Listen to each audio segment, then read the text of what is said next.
Elephant and rhino populations in Africa are being decimated by poachers looking for high profits with little risk and little consequences.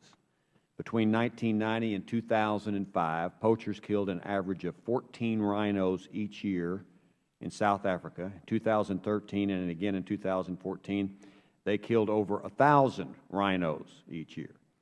The black rhino population has declined by 93% since the 1960s.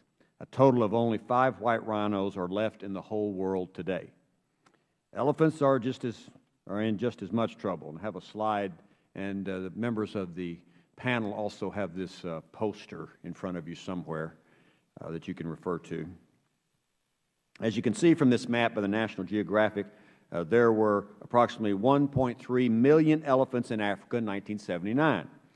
The light brown areas are where elephants roamed in 79. The dark brown areas are where they roamed in 2007. The dark brown areas are just a fraction of the light brown areas. We see that the elephants and their population are being diminished considerably. I also have a poster here of Sawto, the elephant. Some say he was the oldest elephant in Africa. We don't know. His tusks are so long that they hit the ground before poachers got to him and killed him for the tusk and left the rest of him in Africa. The elephant population has dropped 60% since 79, and poaching numbers rise. Why? It's all about the money. The black market price of ivory in Africa is anywhere between $1,000 and $1,800 per pound. A rhino horn is now worth about $60,000 per kilogram. That's 2.2 pounds. That's twice the value of gold and platinum and more than cocaine or diamonds. In all, the illegal wildlife trade is estimated as a $10 to $20 billion a year business. With all the money, it's no surprise that poachers are using more advanced weaponry that leaves park rangers looking like Little Bo Peep trying to fight against Arnold Schwarzenegger. Poachers can now swoop down in the dead of night in helicopters with high-powered rifles. Even if the traffickers are caught and convicted, the penalties are far less than if the traffickers were convicted of crimes and drug trafficking. Punishments in most countries are little more than a slap on the wrist or none at all. Low risk and high profits make for a deadly combination. Demand is being driven mainly from the Asian countries. Once again, there is a slide in front of our panelists, and it's on the monitor for those in the audience. This map from an NGO called Traffic, the main ivory seizures follow trade routes from Africa to Asia. Ivory is shipped out in places like Tanzania, Kenya, and South Africa, trafficked through the Philippines and Malaysia, and ends up in Thailand and, yes, China as well. Vietnam is the largest consumer of rhino horns that are poached. Users there believe the rhino horn can cure everything from cancer to hangovers. Many see it as a status symbol. I understand the rhino horn is ground down into a powder and put in different products and is sold at an expensive rate.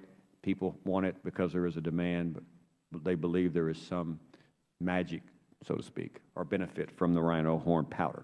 Criminals and thugs are not the only bad actors involved in this dirty business, and that's what this hearing is about today.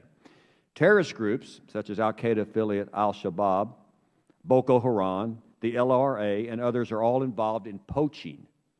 We do not know what extent these groups are involved, how much money they make off poaching, or their interactions with criminal and smuggling groups. We can't solve the problem if we don't understand it. The intelligence community needs to commit more resources to understand this problem. The Obama administration released a strategy to combat wildlife trafficking in 2014, February. It took another year to develop an implementation plan to execute the strategy. The strategy and implementation plan are important steps in the right direction, but we need to do a whole lot more. While there are sections devoted to measuring progress, nowhere in the plan is there a commitment to rigorous evaluations. Those evaluations are the only way that we can know if our programs are working. Nor is there a timeline mentioned anywhere in the plan. The Achilles heel of the implementation plan could be its lack of dedicated resources.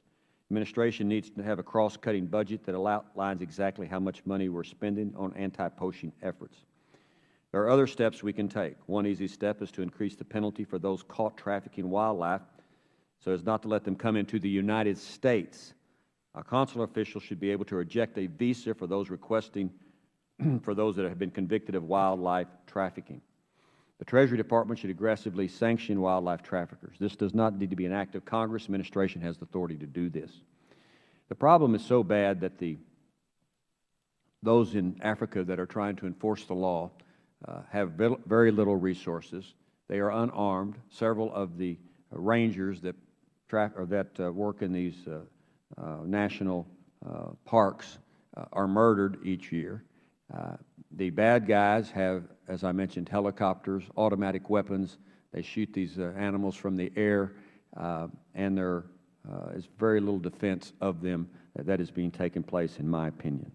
We need to empower law enforcement. Right now, drug traffickers' profit is going to help a designated foreign. Right now, a drug trafficker's profit is going to help a designated foreign terrorist organization. Then our law enforcement can go after the drug trafficker, regardless of whether or not there's a nexus back to the U.S. We now know wildlife trafficking money goes to help terrorists like the drug money does. We should change U.S. law so law enforcement can go after wildlife traffickers just like it can go after international drug traffickers. Strengthening law enforcement, reducing demand is a solution to this problem, but it will not be quick. If we don't act, terrorists will keep taxing in big profits while driving elephants and rhinos into extinction. Meanwhile, they find money to further their terrorist enterprises throughout the world.